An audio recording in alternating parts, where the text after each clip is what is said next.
आज का बाइबल का वचन प्रकाशना ग्रंथ अध्याय 11 वचन 4 से 12 और आज का सुसमाचार सन लूकास के अनुसार अध्याय 20 वचन 27 से 40।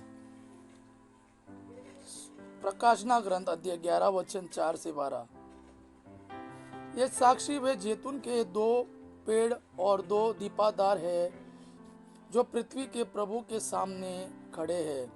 यदि कोई इन्हें हानि पहुंचाना चाहता है तो इनके मुंह से आग निकलती है और वह इनके शत्रुओं को नष्ट करती है। जो इन्हें हानि पहुंचाना चाहेगा उससे उसी प्रकार मरना होगा। इन्हें आकाश का द्वार बंद करने का अधिकार है। इनकी भविष्यवाणी के समय पानी नहीं बरसेगा। इन्हें पानी को रक्त में बदलने का और जब जब चाहे तब तब पृथ्वी पर हर प्रकार की महामारी भेजने का अधिकार है। जब ये अपना साक्ष्य दे चुके होंगे तो अगाध गर्त से ऊपर उठने वाला पशु इनसे युद्ध करेगा और इन्हें पराजित कर इनका वध करेगा।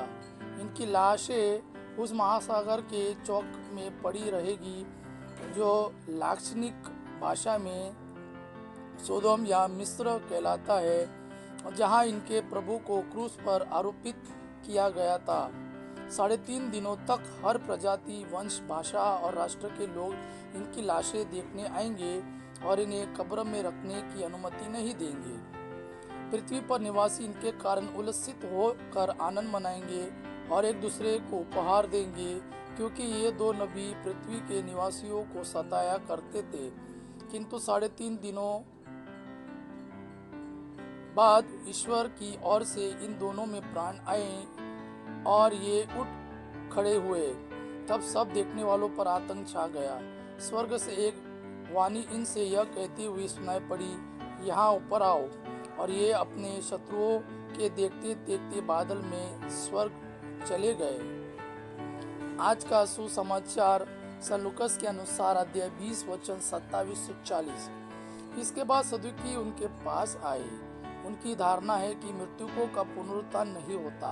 उन्होंने ईसा के सामने यह प्रश्न रखा, गुरुवर, मूसा ने हमारे लिए यह नियम बनाया, यदि किसी का भाई अपनी पत्नी के रहते निसंतान मर जाए तो वह अपने भाई की विधवा को ब्याह कर अपने भाई के लिए संतान उत्पन्न करे।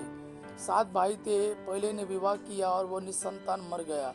दूसरा और तीसरा आदि 7 भाई विधवा को ब्याह कर निसंतान मर गए। अंत में वह स्त्री भी मर गई। अब पुनरुत्थान में वह किसकी पत्नी होगी? वह तो 7 की पत्नी रह चुकी है। ईसा ने उनसे कहा, इस लोक में पुरुष विवाह करते हैं और स्त्रियां विवाह में दी जाती है, परंतु जो परलोक तथा मृतकों के पुनरुत्थान के योग्य पाए जाते हैं उन लोगों में न तो पुरुष विवाह करते और न स्त्रियां विवाह में दी जाती है। वे फिर कभी नहीं मरते। वे तो स्वर्गदूतों के सदृश होते हैं और पुनरुत्थान की संतति होने के कारण वे ईश्वर की संतति बन जाते हैं। मृतकों का पुनरुत्थान होता है। मूसा ने भी झाड़ी की कथा में इसका संकेत किया है, जहाँ वह प्रभु को इब्राहिम का ईश्वर, इसहाक का ईश्वर और याकूब का ईश्वर कहते हैं। वह मृतकों का नहीं, जीवितों का ईश्वर है, क्योंकि उसके लिए सभी जीवित है। इस पर कुछ शास्त्रियों ने उनसे कहा, गुरुवर, आपने ठीक ही कहा। इसके बाद उन्हें ईसा से और कोई प्रश्न पूछने का साहस नहीं हुआ। यह प्रभु का वाणी है। प्रभु को धन्यवाद। आबा पिता की महिमा और पुत्र यीशु का प्रेम आप पर सदा सर्वदा बना रहे। आमीन।